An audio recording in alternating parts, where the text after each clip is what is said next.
Felix Atencio-Gonzales. My name is Fred Metallic, and when we were looking at the agenda, we needed a filler. I'm the filler.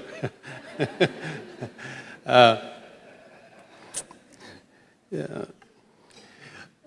Just to comment on some of the words that I've heard so far.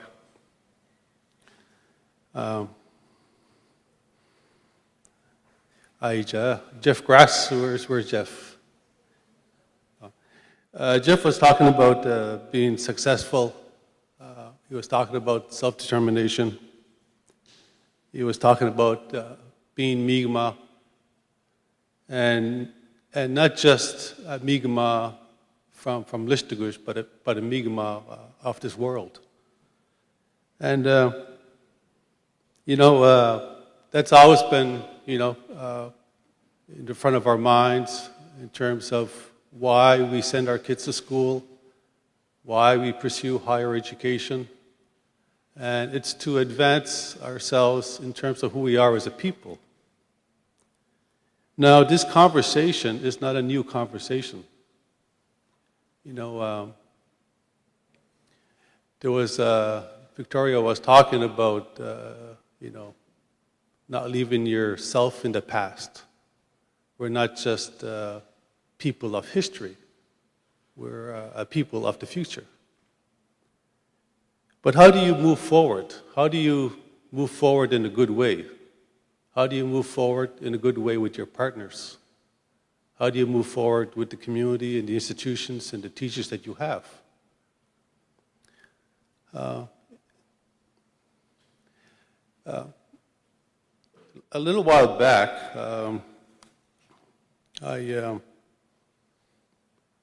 someone once told me that, I went back to school later on in life. I went back to school after experiencing, conflict, with the government of Quebec, conflict with the government of Canada. And I went back to school because I wanted to know not so much about myself, because I had a pretty good idea who I was. My family, my community, the leaders of this community, all informed and guided me in terms of who I am. But what I didn't understand is why governments like Quebec would send police into the community and barrage the community. I didn't understand the mentality or the rationale or the politics. So I wanted to know a little bit more about other people. I went back to school. And as I went back to school, I started to come across people who said that, I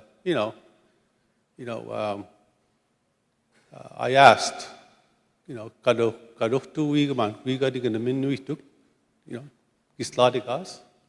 when I asked, if I wanted to write my papers in Mi'gmaq, could I?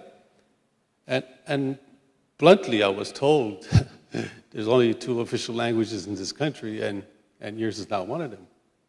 So that kind of irked me, and that's when I decided to not only react but respond. Respond to a non-Indigenous curriculum. That I wanted to have,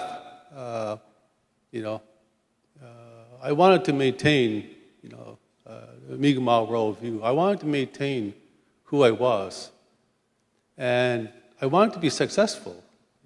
I wanted to be all those things that Jeff had mentioned. I wanted to be self-determined. I wanted to maintain my Mi'gmaq identity in this world. And so I wanted some space for that. I wanted some space. And Indigenous curriculum is supposed to provide you with that space. So you can decide whether or not, you want to maintain your Mi'gmaq citizenry. I don't think there is a big conflict between being Mi'gmaq and Canadian necessarily. But I think, if you want to be Mi'gmaq, that's fine. But you shouldn't have to choose between being Canadian or Mi'gmaq. I think you can be a dual citizen. We are dual citizens in North America. We're also Americans. That doesn't seem to be a problem for us. but Canada seems to have a problem when we decide to be dual citizens of different nations in this country. So I started to write back, and one of the chapters that I wrote is Decolonizing, which is going to be published in Marie's book, upcoming book. And I responded because, I'll tell you in Mi'gmaq, and this was kind of the work that I did was inspired by Marie's work, and I'll give a little segue from Marie. When Marie was in graduate school, she was looking at pre-contact writing systems, because there was this myth in this country that the Mi'gmaq didn't have literacy or literary traditions prior to the arrival of Europeans. And in Marie's graduate work, she dismantled that myth. The Mi'gmaq, have been writing, have been writing who they are on this land for centuries and for hundreds of years. And just because European traditions, arrived in this country 500 years ago, it doesn't mean that we put ourselves aside. It doesn't mean that we put our language aside. It doesn't mean that we put our history aside. It doesn't mean that we put our elders aside. It doesn't mean we put our culture and our traditions aside, But too often, when we get into these relationships with institutions, I remember my advisor at York University saying to me, he says, Fred, when you came to York, you know what you signed up for. I said, well, how do you know that the community didn't send me for you to learn something about yourself? Why is it that we always have to sort of take the back seat in education?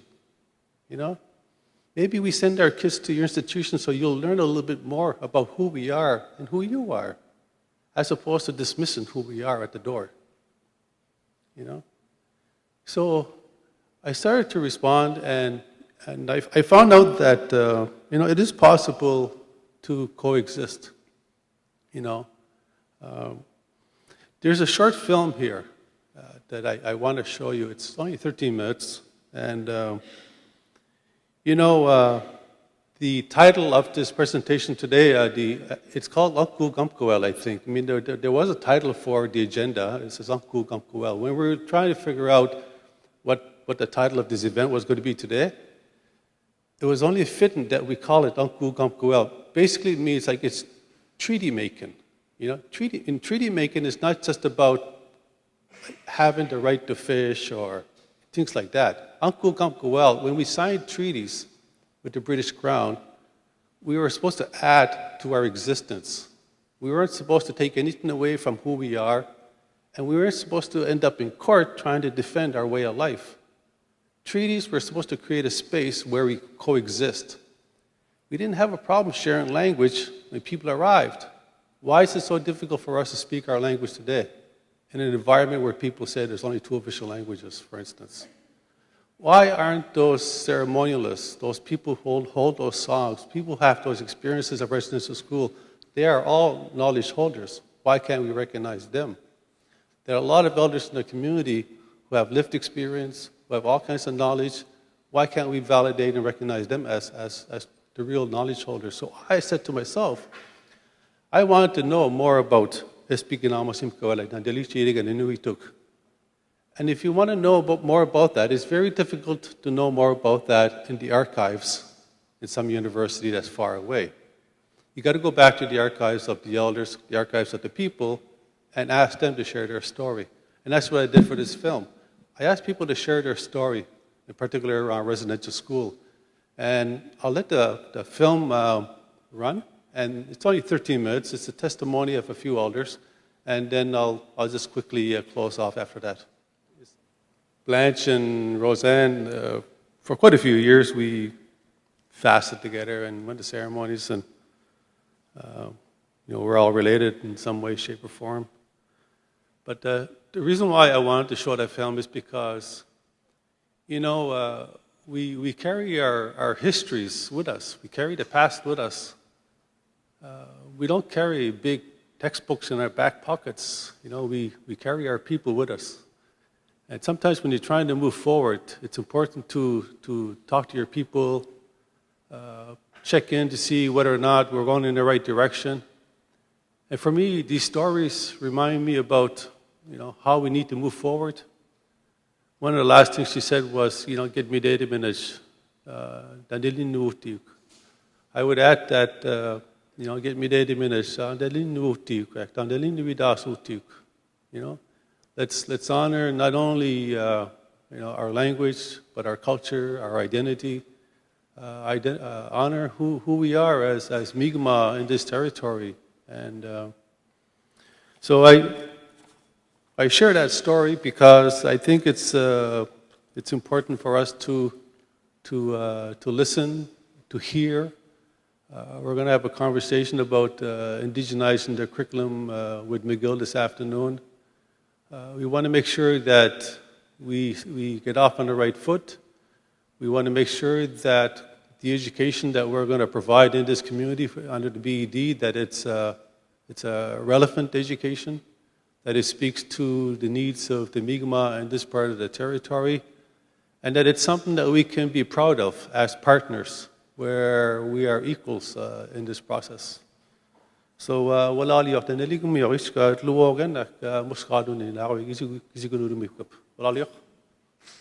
before I ask her to come up, I'd like to share with you some background information about Sandra and her important life work around Mi'gmaq education.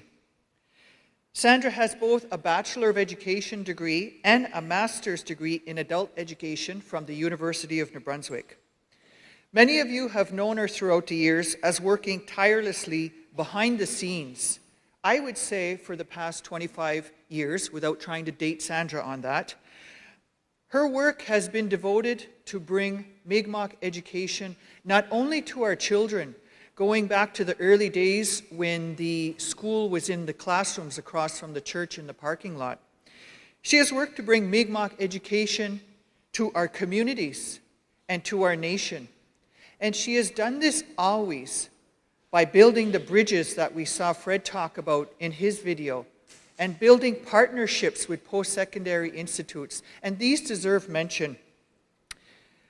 Sandra had worked on creating the partnership to bring Cape Breton University to Listugush.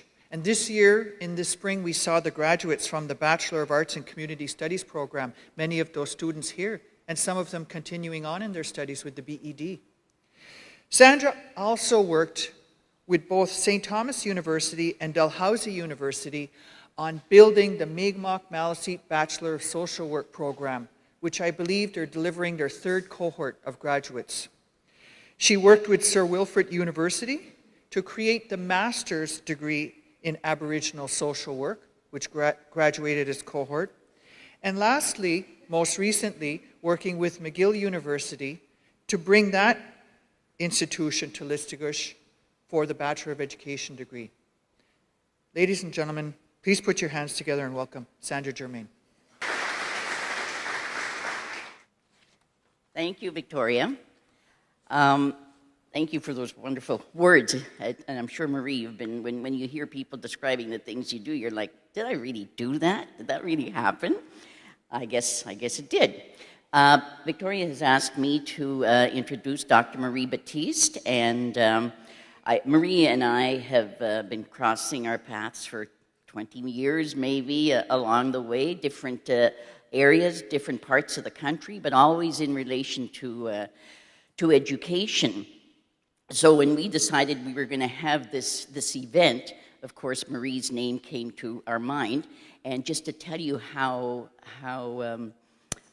accessible Marie can make herself, a couple of emails, and she said, yeah, I'll be there. And here she is, and we're very pleased to have you here, Marie. So what I'd like to do is just to briefly introduce Marie. I have a back-to-back pieces of paper here, but I'm not going to go through all of them because I think Marie's going to speak to some of that as well. But just to give you some background, Dr. Marie Batiste is a Mi'gmaq educator from Budladek. Some of you may know it as Chapel Island. It's formerly called Chapel Island. It's now called Budladek in Nova Scotia. and she's a full professor in the Department of Education Foundations at the University of Saskatchewan. Born to Mi'gmaq parents, John and Annie Batiste, both of Budladek First Nation, she was raised in Houlton, Maine, where her parents chose to remain after potato picking harvest. Many of you may not be familiar with potato picking. I believe Eleanor and a couple of others may be at Thelma. We spent a lot of time in the fields of Maine picking potatoes to buy our school clothes. And we thought we were the best.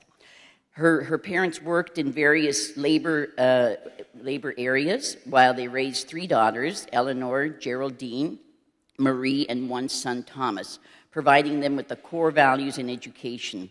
Marie graduated from Houlton High School in 1967. Some of you weren't born then. And following in the tradition of her brother, who entered Ricker College, she attended the University of Maine at Presque Isle and later transferred to the University of Maine at Farmington, where she received a teacher certificate in 1971, which is what many of you are going to be working toward beginning, I think, as early as this week. She was recruited in 1973 to attend Harvard University, where she graduated with a master's degree and then moved to California, where she worked for the American Institute for Research, conducting federal research in bilingual and bicultural education. She then worked for the University of California in Berkeley in the Native American Studies program and subsequently applied for and attended Stanford University, where she took full-time studies in bilingual, bicultural education while working full-time at Berkeley. Then, in 1993, she and her husband, Jay Youngblood Henderson, and her, this can go on, but I'm going to cut it very short here. She has written and lectured extensively on cognitive imperialism, Indigenous knowledge, and the humanities, and the decolonization of Aboriginal education, as well as worked actively in First Nation schools as an administrator, teacher, consultant, and curriculum developer, advancing Indigenous knowledge, epistemologies, languages, pedagogy, and research. Her research interests are in initiating educational, language, and social justice policy and power, and anti-oppressive approaches that recognize and affirm the cultural and linguistic diversity of Canada. And I know Marie will be speaking to this. I see that overhead. I would urge all teachers, all students to read this book. It's all about that. It's all about decolonizing the existing mainstream education that we're imposing on our students, on ourselves, on each other. This needs to change. So I would encourage you, Marie might talk to this, how you can access one of these books, but this should become our Bible. Lalio. Marie?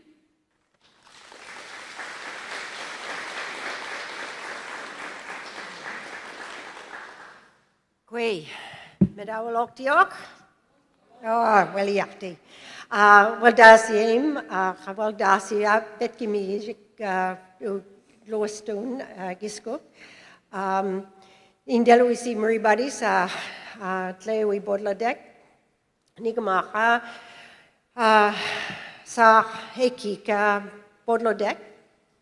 And I'll tell you a little bit about that in a bit. First of all, I'm hopefully that anybody, oh God, you can't see any of this. I don't know whether there's a way to fix this changes, but nonetheless, let me just say that it's not so much important. Now, I'll try to avoid referring too much to all of that because you can't see it all the way to the back either. But first of all, I'd like to acknowledge territory. And I think it's really important that in every place we go that we acknowledge both the ancestors and the people of the territory. Throughout Canada today, one of the greatest things that we are moving toward is the indigenization agenda. And part of that agenda is moving every institution into an awareness of the importance of the indigenous territories on which all of us are situated. And today I'd like to acknowledge Listagush, the community in which we're located, and Gesbagiak, the district. It's important for us to understand why we do that. And as a member of the Canadian Association for University Teachers on the executive, I have now been able to encourage all the universities throughout Canada to begin to do this acknowledgement of territory.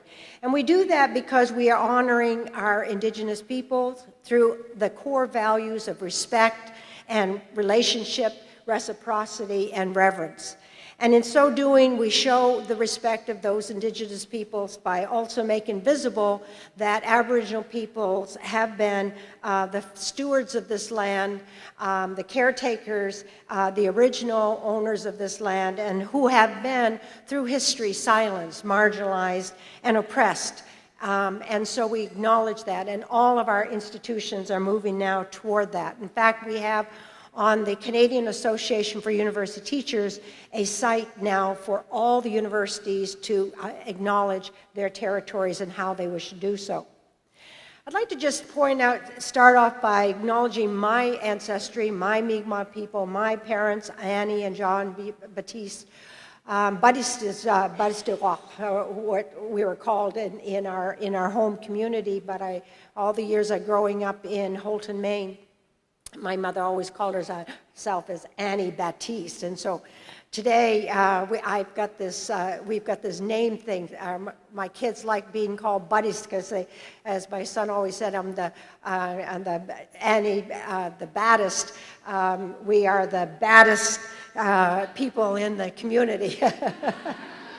But nonetheless, my parents left Eskasoni well before I was born, and on the way to Maine, where they went to pay off some of the bills that they had, living in a community where they could borrow from the local store.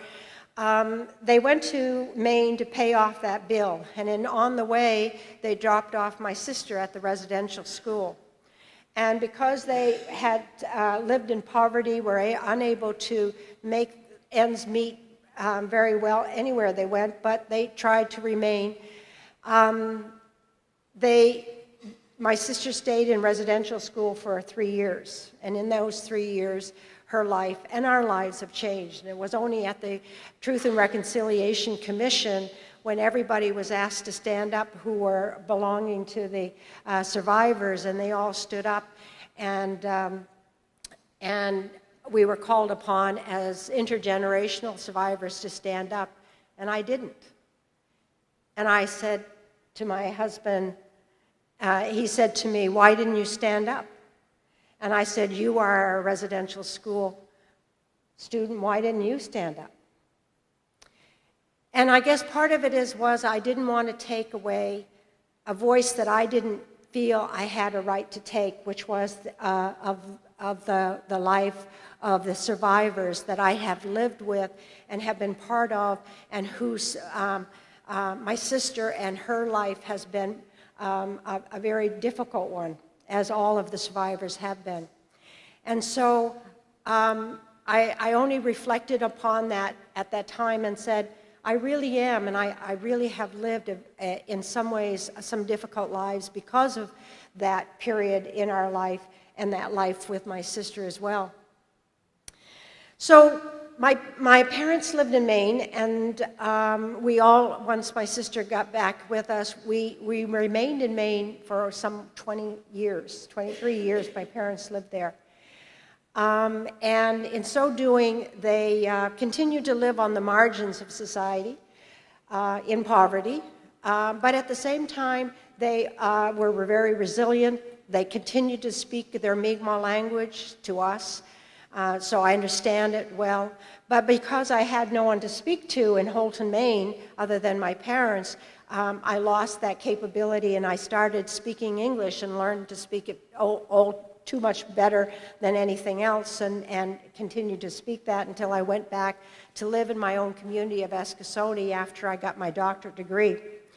But my parents lived with, in Houlton, Maine, and they taught us all of the kinds of things about living in the forest, living with basket-making economy and industry. We had all of our relatives coming from Nova Scotia to visit us, and so we had a very rich community of people from Mi'gmaq territory, and lots of people from Listugush and other places that my parents all knew, and who would visit us on the border town of Houlton, Maine. So we learned how to do baskets. We learned how to live in a way that was very much like my parents knew, because that's all they knew. They were not schooled. They had a third, fourth grade education. But basically, they believed in certain things. And one of the things that we had the most difficulty with was racism in our town of Houlton, Maine. But my mother was one who believed very strongly and was very proud. And she always said, that is their problem, not ours. We know who we are. Be proud of who you are. And she spoke Mi'gmaq all the time, in stores and everywhere, and being loud, and and I guess I felt shame.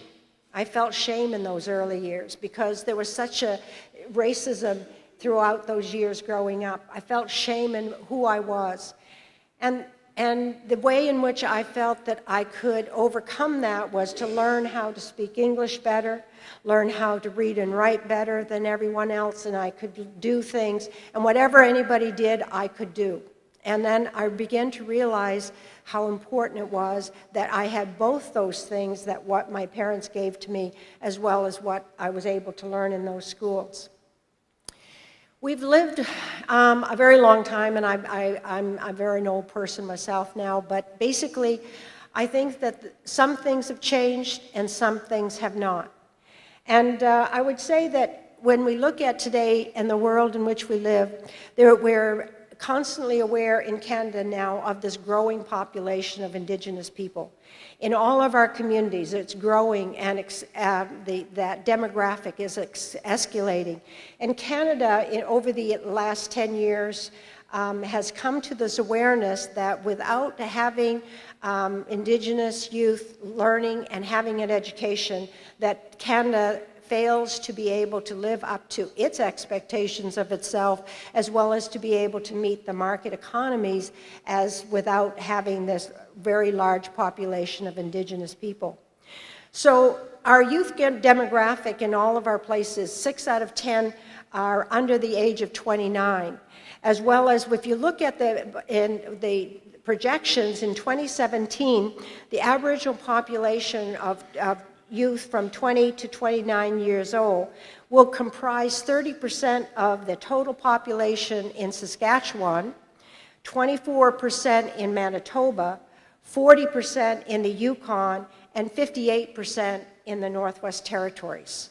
So you're beginning to see this huge number of Indigenous people and youth taking over in terms of numbers, who are undereducated, who are underemployed, and who are suffering from the traumatic effects of residential schools, of lives of poverty, and layers of racism that they've had to live through. And so in the last since I graduated from Stanford in 1984, my work at the time was looking at Mi'gmaq history and Mi'gmaq language, and to look at the ways in which our people have lived with the orthographies, different orthographies, and why at the time I felt we couldn't make it through in developing a language program because we had so much difficulty in deciding on what orthography to use. And in the course of doing my dissertation, the findings that I came to was that the one who was going to win was the one who used it the most. And so we're still battling between the systems that are here in Quebec, Listugush, and those that are in Eskasoni and other places. But it really doesn't matter. We speak the same language. We have different dialects, but we also have some little differences in our language system, but we still share them and understand them. Where we are is that we are at a place where Indigenous knowledge is beginning to be a topic of conversation. In 1996, my husband and I were approached after we had spent many years working at the United Nations level on the Declaration of the Rights of Indigenous People and drafting those particular provisions. And we were talking about Indigenous knowledge, which before that was not a term that had been used. Much of what we talked about was language and culture. But as time went on, we said that word culture we don't even have a word in our language for culture. So it couldn't be culture. It had to be something else. And while Indigenous knowledge is not necessarily something that's a word that we use, it's how we know. And so how we know is all of what is embedded in this knowing. And so Indigenous knowledge has just become a more pertinent and relevant conversation, especially since I would say 1996, 97, when the Indian Affairs government asked us to write a literature review telling them, Indian Affairs, what Indigenous knowledge was. And so Indigenous knowledge at the time was, as you know, is something that Indigenous people have. And it isn't what is written in a book. But we took on the task, and we began to talk about how Indigenous knowledge was related to traditional knowledge, to traditional ecological knowledge, to folk knowledge, to women's knowledge, to local knowledge, and so on. But at the same time, all the systems of protection that were around those particular knowledge systems were all embedded in corporate knowledge and individual knowledge. And so the systems did no longer protect Indigenous knowledge, which was collective and communal. And so the book we wrote on protecting Indigenous knowledge and heritage in 2000 was coming from that particular perspective. So as we go down, we're beginning to realize that the Indigenous knowledge is now a more often well-used word, and yet so many of our schools and teachers and educators do not know what that means. They still are asking the question, like Indian Affairs did in '97, what is Indigenous knowledge? And I'll get to that in just a bit. But what I'd like to start off as saying is that when we look at those who are educated in the systems, we begin to see that Canada has come to realize that with educating Indigenous students, that the GDP will be rising. In Saskatchewan alone, $1.8 billion annually would be increased in our GDP if we had Aboriginal population educated. In closing the gap, education gap for Aboriginal and non-Aboriginal people, there is a social benefit, it is said, that there will be $90 billion added to Saskatchewan alone, and in Canada, that will rise to expected $401 billion, with $115 billion saved on government expenditures by 2026. These are important kinds of things for that whole neoliberal market economy upon which much of the reasoning for bringing Indigenous peoples into the education system. And to some degree, we're happy that they use that kind of language and they use that kind of thinking, but at the same time, that's not the reason why we think of this as an important, because of the losses that we've had in the past and how important it is that we begin to work forward to change those losses that we had. When we look at all the Indigenous people across Canada, from the East Coast to the West, to the North, to the South, we find that all these similarities of experiences in colonization and marginalization, powerlessness, racism, violence, and cultural imperialism have followed Indigenous people. And so those kinds of things have been what I would call all the negative features of that life that we've lived that has contributed to nihilism. Now, nihilism is meaninglessness. And a lot of our youth today, after getting an education, or even as they go through education, get this feeling of meaninglessness. There's nothing in this for me. I'm not connected to it. And as a result, many of them leave early those schools, whether it's from, in high school or whether it is in early elementary school, you lose them. So we need to be thinking about the ways in which our education is contributing to getting kids connected to their learning spirit, connected to themselves, connected to their communities, their families, and begin to see themselves as active agents and power agents for the change that needs to take place. And I think for me, once I got connected to a role that I could play by just being in the world, I realized how important my education would be in making that change. The other thing that we have that's similar all across Canada is that we have all place-based cultures, that wherever we are located as Indigenous people, we are connected to that territory, to that ecosystem, to those landforms, to the temperatures, to the weather, and all of those things become what is the basis for our Indigenous ways of knowing. And it's structured in such a way that our language that captures all of that. So here in this territory, we know the names of all our landforms and our grasses and our plants. But if you move the language out to the prairies, there may not be the same kind of plants. And so those are now Cree know those language of those forms. So it's an important understanding about how Indigenous knowledge is truly connected to the place in which we live. It's also connected to different worldviews. And while the worldviews are diverse in all kinds of ways in which they express themselves, they are similar. Whether you go to New Zealand or Australia or to the Marshall Islands, Indigenous people share a spiritual connection to their territory. They have spiritual legends and stories about the ways in which they live in that world, and they all are connected to those forms, as well as a worldview in which they are connected, as often the smallest of all the land and animals in the group.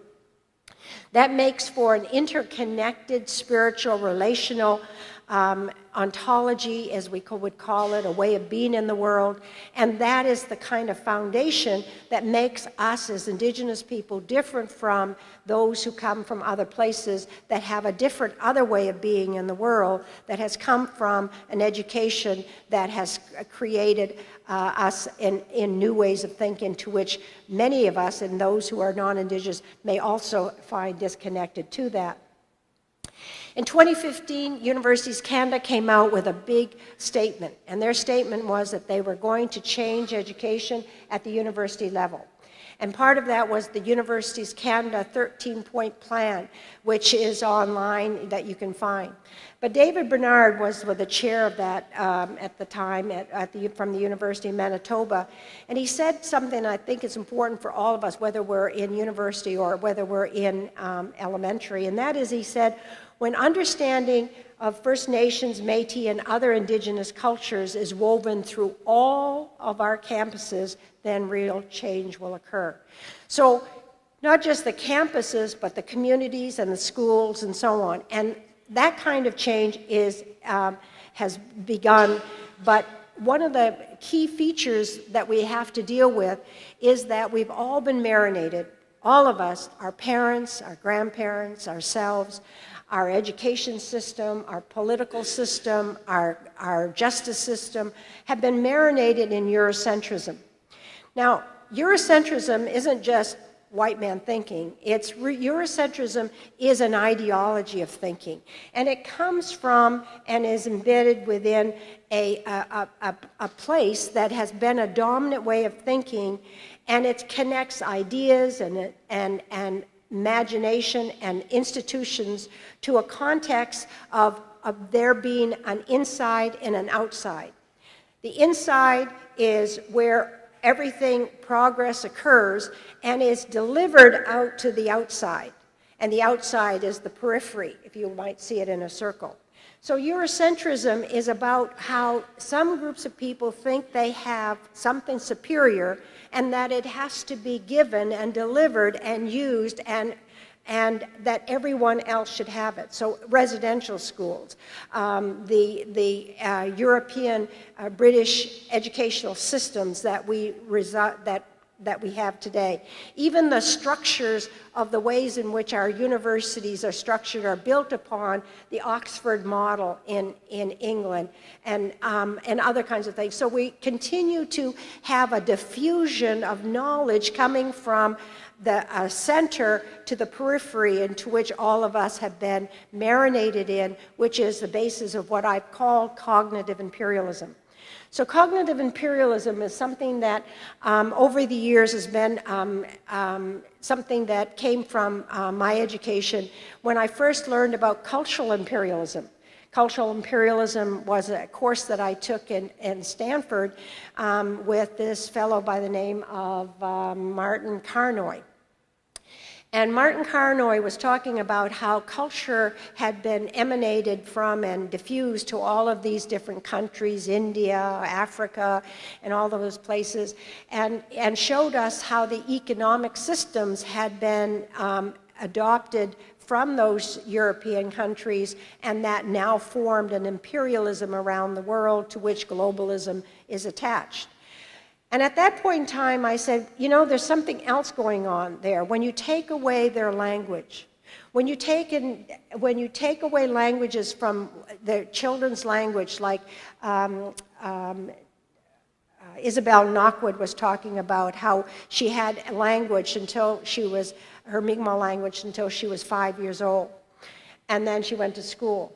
And that language is sort of like you're living in it, and all of a sudden you're now put into something else to which you have no connection to which you have no roots to which you have no loving ways in which to connect to, and from that you then get disconnected from those ways of thinking as well as those that your parents gave to you. So all of us, you know, and your parentage who have come from the other countries also brought that kind of thinking, where many people left Europe, gave up their own language, gave up their own often names. Many people changed their names to sound more English. And all the ways, many people who were French changed their names to something more English sounding so that they didn't have to put up with the racism that was occurring in their lives as well. So basically, we've got a system, and all of it is this Eurocentrism that I'm continuing to talk about because it is embedded today in all of our educational systems. There is a notion of superiority. Something is better than something else. And we need to rethink what those superiorities are, and to rethink how we have come to know who we are and how we begin to judge others by those standards that were given to us at some point in our lives. So the children who are part of the residential schools, the TRC, 150,000 of them were in the residential schools. What they lost was their knowledge, their skills, their connectedness to the land, their family, to spirituality, to their whole indigenous humanity and creativity that came from it, including their own sciences, their knowledge of the forest, the trees, the water, how to know when it was going to rain or storm or snow, and all of those kinds of things leading us into this meaningless kind of empty education that has followed us until we get connected. And once we get connected in our inner spirit, then almost anything we can take on as long as we get that connection. And often, many of us can find the time when education made a change, we were affected differently at some point in time, and often it is by some kind of event that has occurred in our lives that has made that change. When we did a literature review in the world, and we worked with the Aboriginal Learning Knowledge Center, and we did a literature review on learning. One of Mi'gmaq George, a wonderful lady from Ontario, wrote that we have emotional dropouts from the institutions before physical dropout. We need to dismantle fears if we are to engage spirit, fulfill their needs, not ours, but our learners' needs. And so she was talking about a lot of adult learners who dropped out of education long before they even left the school. And they dropped out because of this disconnect, an emotional disconnect from their education.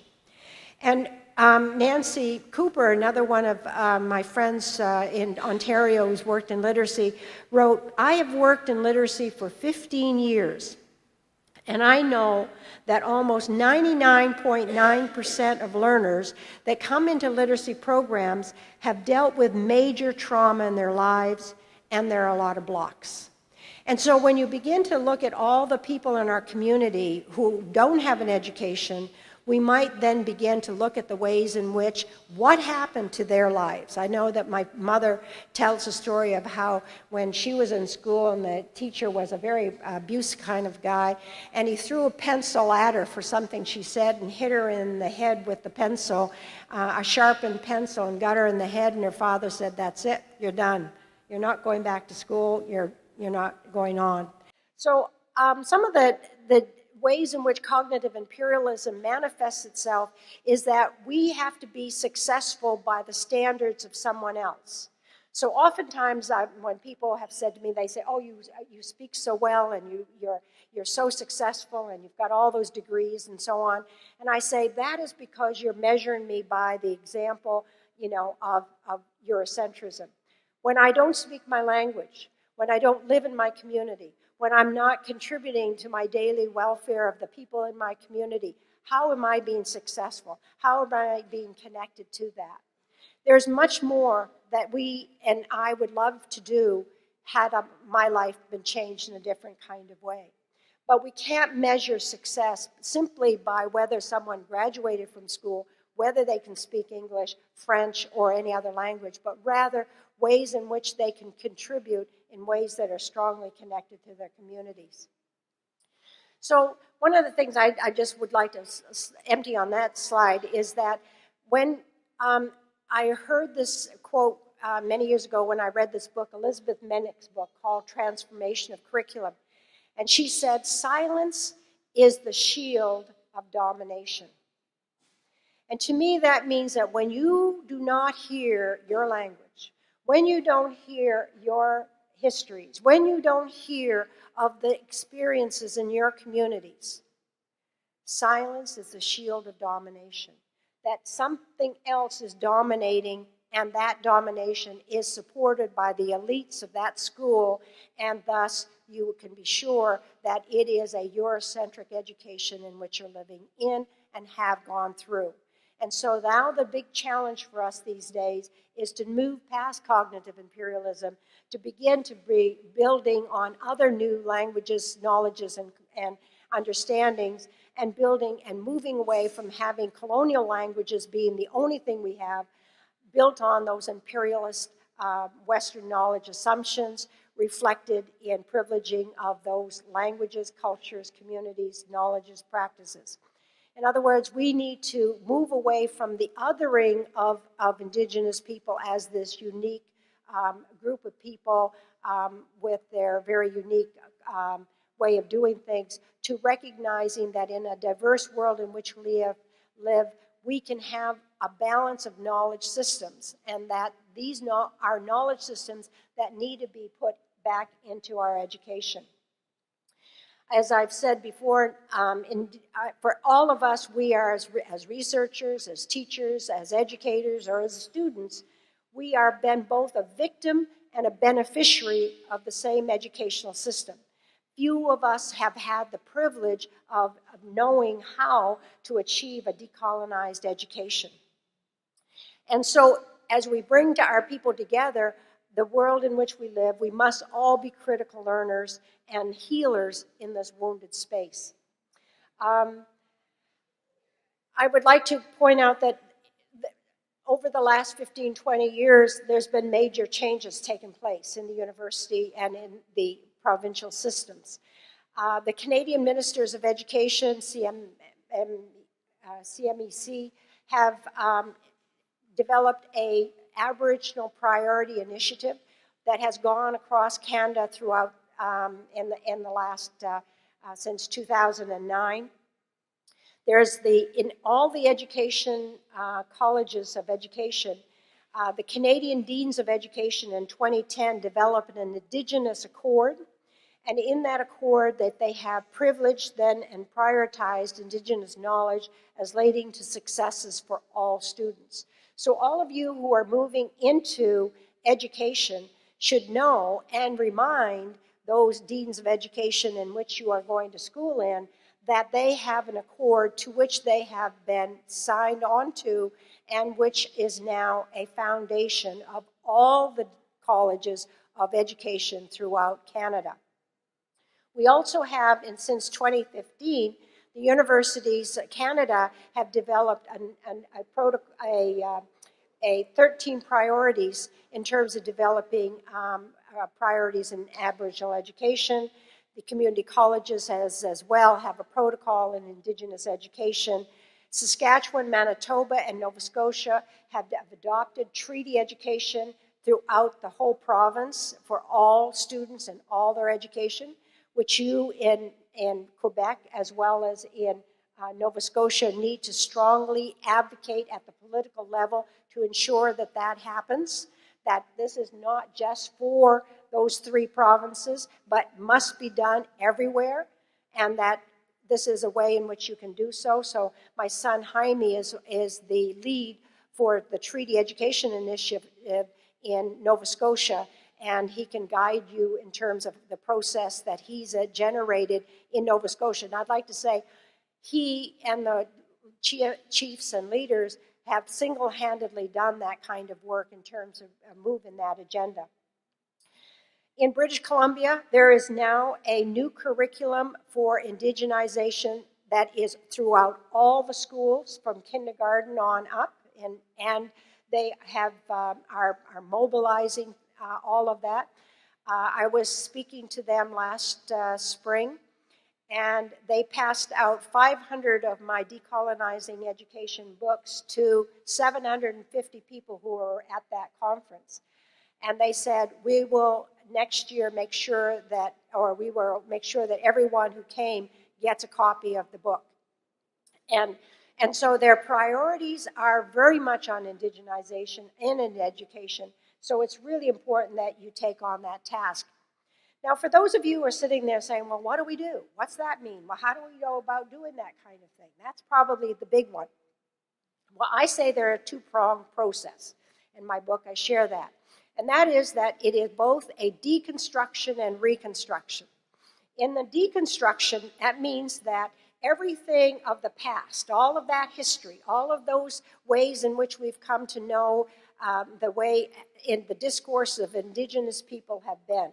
And one of the things in a new book that I'm just putting out on Indigenous humanities is that we have studied and looked at the ways in which curriculum have looked at in Mi'gmaq people throughout the ages since the schooling began.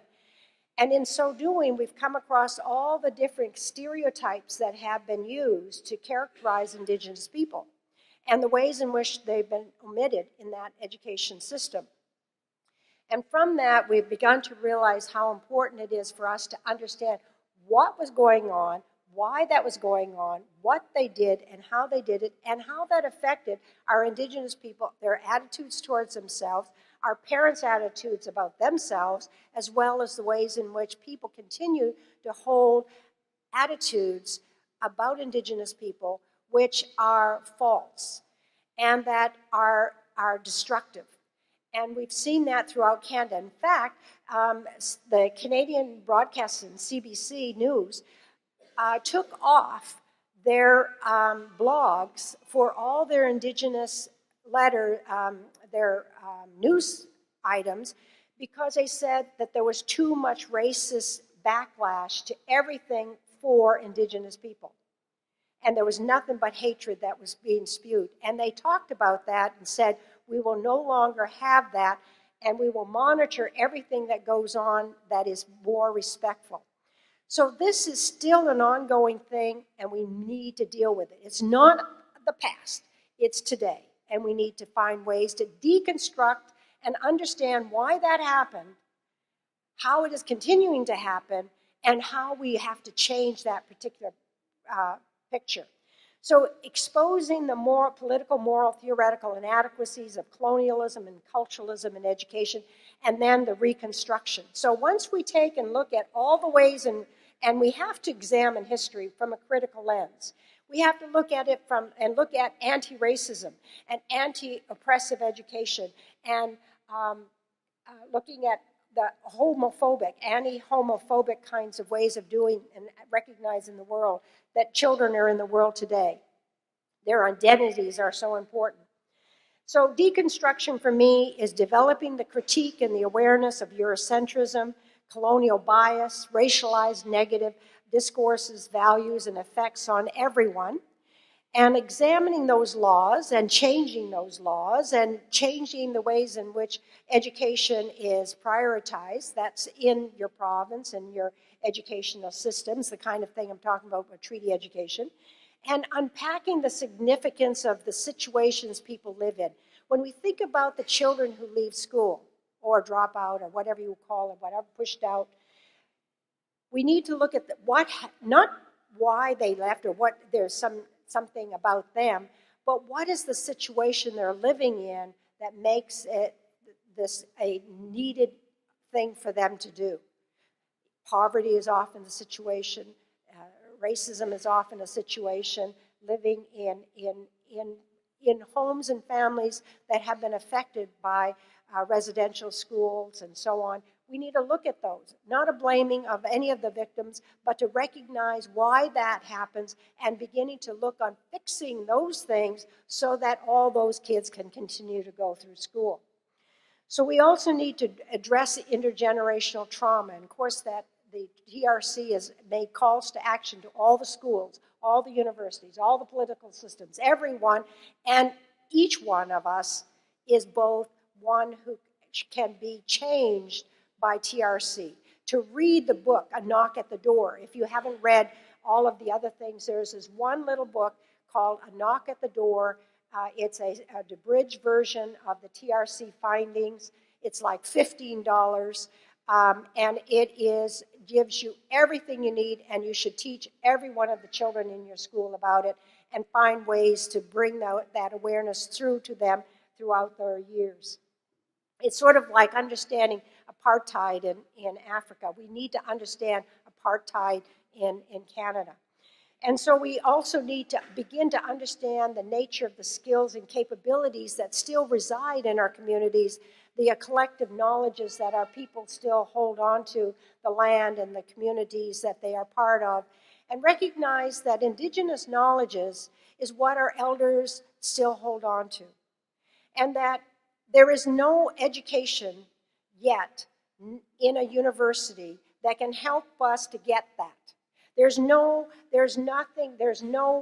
bullet, there's no anything that one can do that can achieve that from a university level. You can read all of my books, and all I talk about is how you need to go back to talk with those people in those communities to encourage them to share that knowledge as well as to build that knowledge in concrete ways.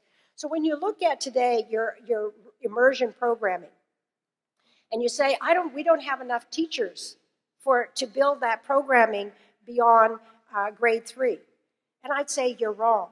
You have all these people in this community who still speak that language, and they are the teachers. They may not have this motivational Dewey Vygotsky background, but they know how to teach children. They know how to work with children, and they have done it all their lives, and they have better teachings that haven't been brought into Vygotsky, haven't been brought into Dewey and all these other group of people. What we need to find ways to embrace it and find ways to encourage it and build our programs on those particular kinds of things while encouraging parents to build their skills in that knowledge. So for teachers, how do we do that as well is through principles of reconstructive inclusive pedagogies. That's a nice good one.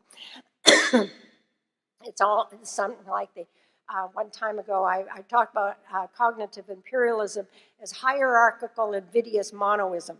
That's another one of those goodies, when you need a paper that tells you how to, you know, you need a little bit of what I used to call high face validity in your writing. So all of you who are going into the writing in the university, pull up some of those words and learn them and use them in your education. So we need to engage heteronormativity, and that is, and on all those things that deal with youth identities today. Our identities in the past were so restricted to a identity of being a male and a female, and everybody got the pink blanket and the blue blanket when they were born. We no longer have those kind of gendered awarenesses, that people begin to be a much wider, diverse group of people. And they have that as part of their sexuality and their sexual expressions. And so we need to become aware of that and stop our notions of that there is just this male and female kind of notion, and only heterosexuality is the only way to go.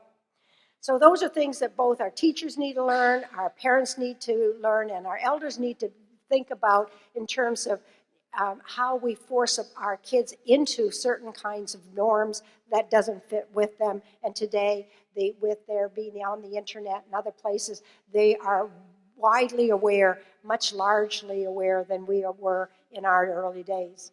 We need to respect the narratives regarding Indigenous people, rethink what distinctive means, and in so doing, it means that we reconceptualize what now mainstream is.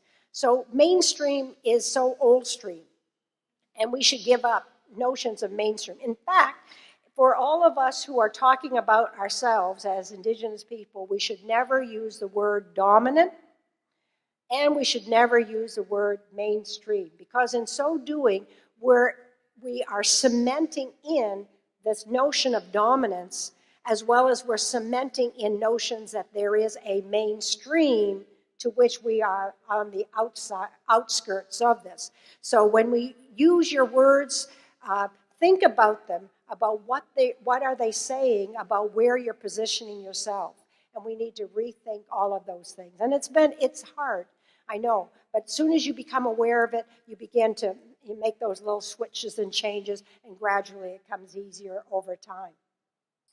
We need to refuse the deficit deprivation views of our Indigenous people and why youth and culture are lagging behind. It is not because of culture. It is not because of their indigeneity. It is because of the situations that they've lived in. It is because of the poverty they've had. It is about what has not been equal resources that this community has had over other communities, and if they had, they would have grown much like the 5 civilized tribes did in the mid-1850s, when they had banks, they had big merchants, and they had all of these kinds of things until Indian country was taken over by dividing up all of their lots for non-Indigenous people and taken away their Indigenous civilization.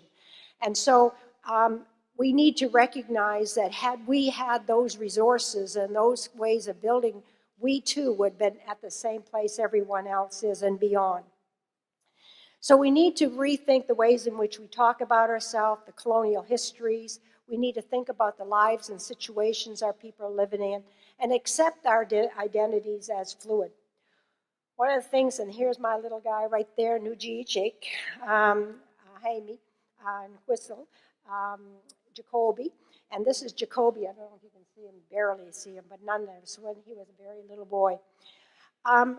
The Declaration of the Rights of Indigenous Peoples say Indigenous peoples have the right to revitalize, use, develop, and transmit to future generations their languages, their philosophies, their histories, their oral languages, their writing systems, and their literatures, and much more. And so we are at that place in time when all of us are part of what we call the Indigenous Renaissance. And the Indigenous Renaissance is a time in which we are taking hold of ourselves. We're reclaiming ourselves, our identities, our languages, our communities, our political systems, our traditional knowledge systems, and in so doing, we're developing an organic consciousness to unfold to meet the urgent crisis of today. And we're animating Indigenous humanities, sciences, and legal traditions, and raising the potential opportunities for shared and sustainable life on this continent. We are articulating the principles of social and cognitive justice. The opposite of cognitive imperialism is cognitive justice. So seek out cognitive justice, balancing knowledge systems, recognize the knowledge system that you are part of, and begin to understand we need a balance of those knowledge systems, a respectful dialogue about what they are, and how they have been in over time, through history, through and colonialism, have been unbalanced. So I won't go through all of these, just to say that today, when we look at the Aboriginal foundations of education, there are 4 key elements that I think are going to be important that you need to bring into your education system. First of all, that Aboriginal worldview is holistic. We are spirit, we are heart, mind, and body. We are all part of creation. We are not separate from it. The learning spirit has a purpose and gifts, and so we need to reawaken the learning spirit so as we could find those gifts. And finally, everything in the world is and has spirit and energy. And when you begin to think about what that means, and the teachings that are coming from people like our elders that spoke this morning on this film, like who yesterday when I went to the Sweat in Neil River Bar, those were the teachings that were on the floor, which were at the pipe, which were in the prayers. And so everyone can be invited to understand what that means in concrete ways and find ways to build that so that it's not just that we become aware of each other, but we become aware of the world we live in, the plants, the animals, the ground, the water we drink, and how important it is that we stand tall and strong with Indigenous activists who are trying to keep this land for their 7th generation. That we do not live for today. We do not live for our grandchildren. We live for our 7th generation. And what we bring to them is what we are going to be able to say proudly that we lived, we shared, and that we are able to find a way to build into all of our systems. And that we, each of us, as teachers, educators, have a way to do that and achieve that. I think that I've come to the end of my time, and I'd like to leave a little bit open for some discussion. So I will just let that close as my final statement to everyone. And I say thank you to all of you for inviting me here. I felt that when I was asked to come, that I owe this community and all of my communities my support and my voice and my agency and my respect and honor for the work that they're doing. And so in every instance, I will find the way to come back or to continue to work with you. Today I have just as a final note, a selling of my books, but Decolonization is one of the books that it came out in 2013, kind of both the theoretical and practical approach to understanding decolonization. But in June 21st of this year, I launched yet another book. It's called Living Treaties. And Living Treaties is the stories, which are approachable stories from people who are both Mi'gmaq and non-Mi'gmaq. In fact, Fred Metallic's in that book, and Naomi Metallic are writers in that book. But they are writers from all across Mi'gmaq who are talking about treaties and how they have lived with treaties, what treaties meant in their families, how they grew up learning about treaties, and how they were part of their lives, and how those treaties been affected by the education, by the political systems, by the court systems of justice that we have. And so that book, I think, would be an excellent resource for both the teachers who are here, but also for your students, especially if you have high school students, for high school students like to have stories they can remember. And these are very, very approachable stories. So I have a book, one of my books, the Living Treaty books, that I'm going to give to Gail Metallic. And also, but I would just want to.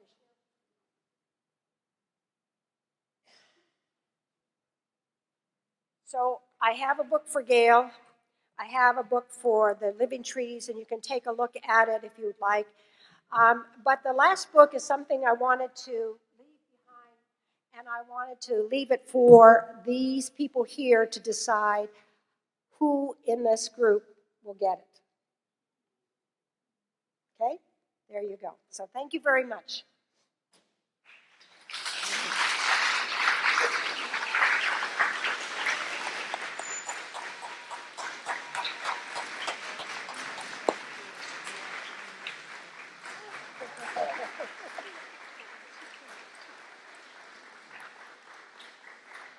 What a powerhouse presentation, full of ideas and concepts and powerful words she has asked us to feel. We have 20 minutes left in our program, so I invite, if you have any questions, to let's spend this 20 minutes. Comments. Accolades. Let's tell Marie how great she is. Thank you for nourishing our learning spirit. So I'll pass the floor to you. If you want, I can go around with the microphone. Oh, got another one. If I don't see anybody stand up, I'm going to come to you. Oh, Miss Mabel, one of our Mi'gmaq language.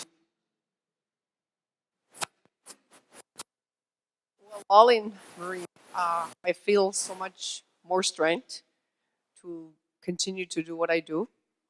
Well, all in, gizu tandel jugualed wala ebit ularet. Thank you, Walalin. When people don't make eye contact with me, they want me to pass by. Questions? Comments? How great? Jeff. I would like you to elaborate maybe a little more on how important do you think that educating non-Indigenous populations is, and how you see that happening with this process that you've talked about today. Well, part of that is the essential role, as the TRC has noted, probably long before TRC, how important it is that all of us understand Indigenous education and what that means. And so the Deans of Education across Canada have taken on that charge. And in my College of Education, we offer a course in anti-racist education. And we think that, first and foremost, that every student needs to understand their own privileges. They have to understand how whiteness has occurred and how whiteness has become a foundation of dominance. And so we do. We also look at all the normative discourses, all the things that have been normed over the period of time, from the ways in which we talk about homosexuality, how we deal with abilities, how we deal with various migrant refugees, disabilities, and so on. And so part of that is for our students to recognize that the education and the socialization that they have lived and understood have come from a particular period of time which has passed. And that time is that many of us grew up where diversity was not allowed, that everything was about following norms, whether it was a norm of English or whether the norm was French English or how they had to dress. And so we are working in the education system through anti-oppressive education And then providing, after they get that foundation, then we give them then courses in Indigenous education, understanding then Indigenous communities and the situations in which they've lived.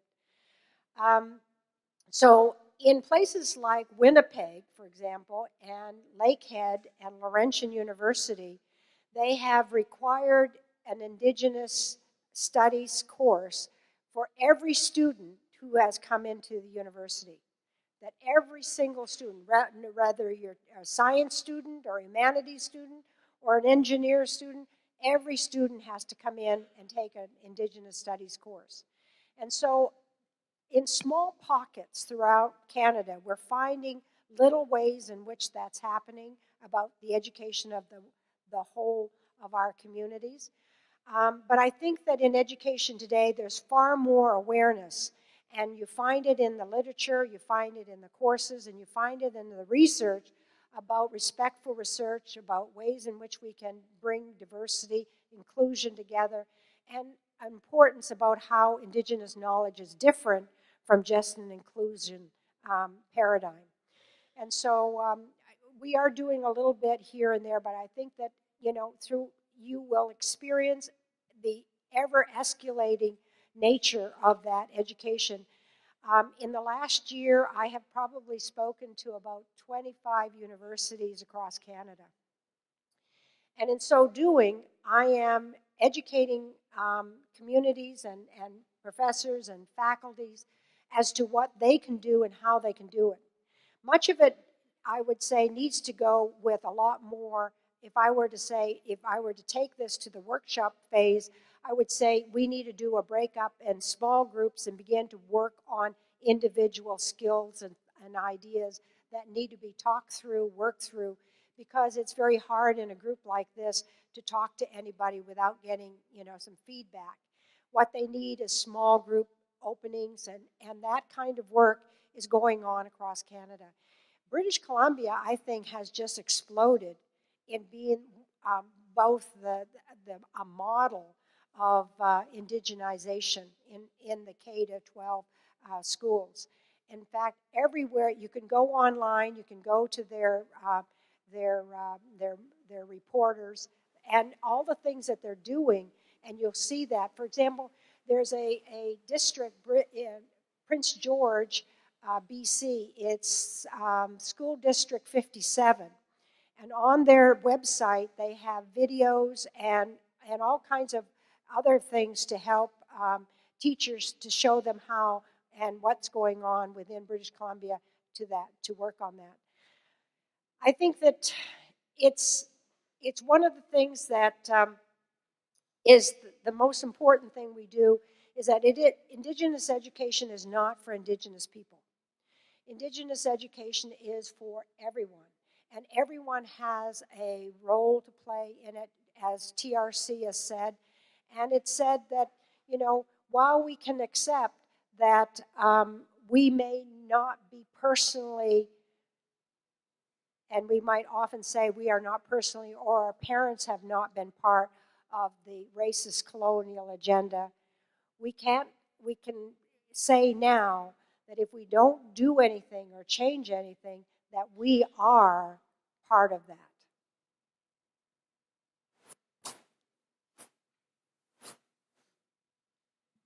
Who is the leader? Which university in Canada? In just to follow up. Which university is? Yeah. The best? Yeah. Saskatchewan. That's sincere, right? Sincerely? Okay. I would say that Saskatchewan has made a very large move and has got a very large Indigenous population of faculty.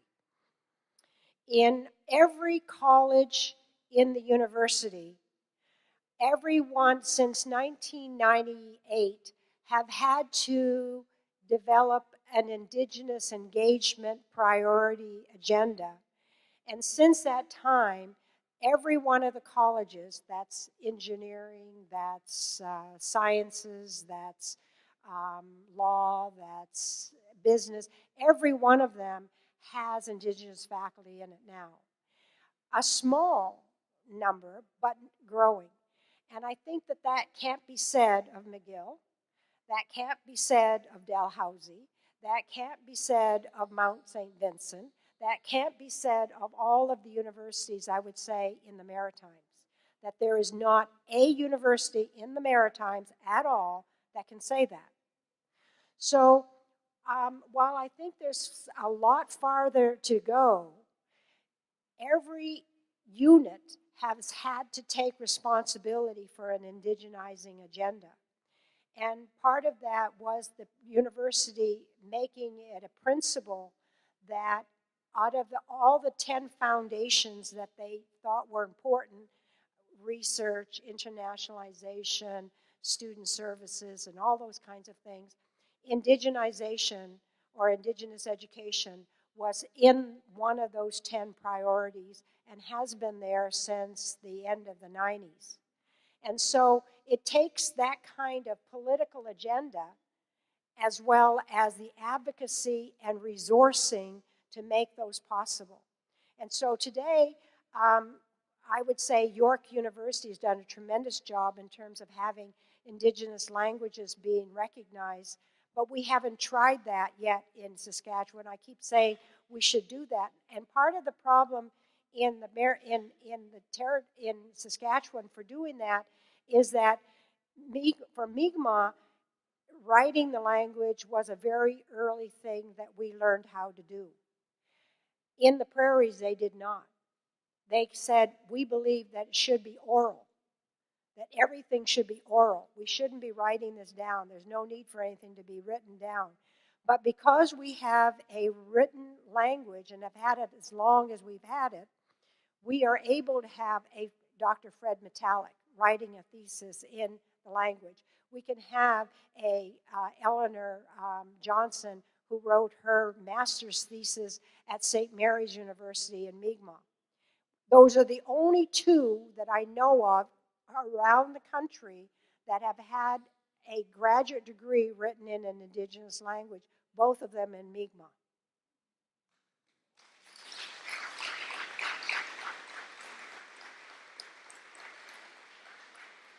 So when we look at places like New Zealand, you can get a degree in physics, a PhD in physics, and write your dissertation in Maori. We can do that too. We can do that too.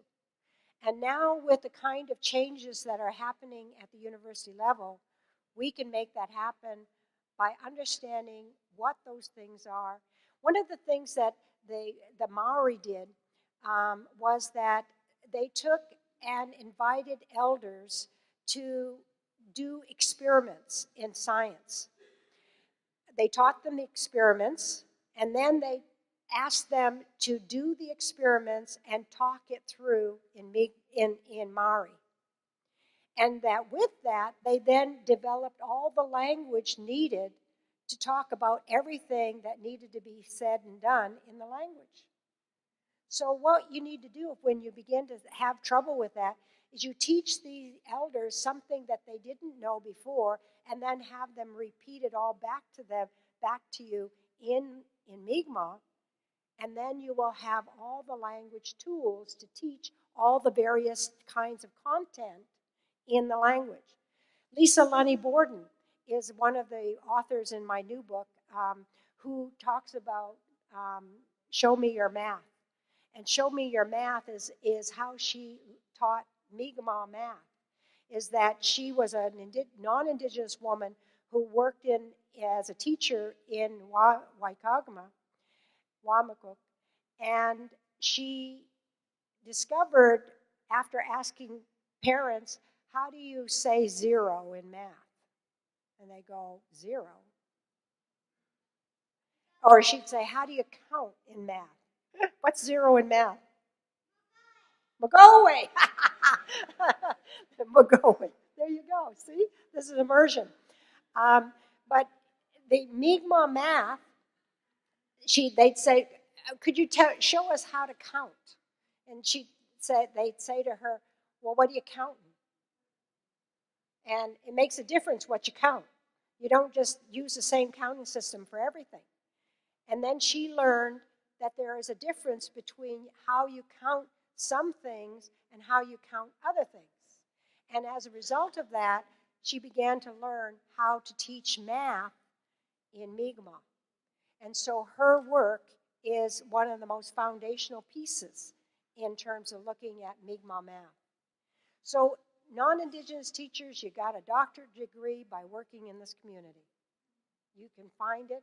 You can find it by working with Indigenous elders here and building upon your own foundations, learning how to unpack your own understandings that came from your own education, and then add to that. You can get a master's degree, you can get a doctorate degree, much in the same way. And so the other one is Jennifer Tinkham, who looked at social studies.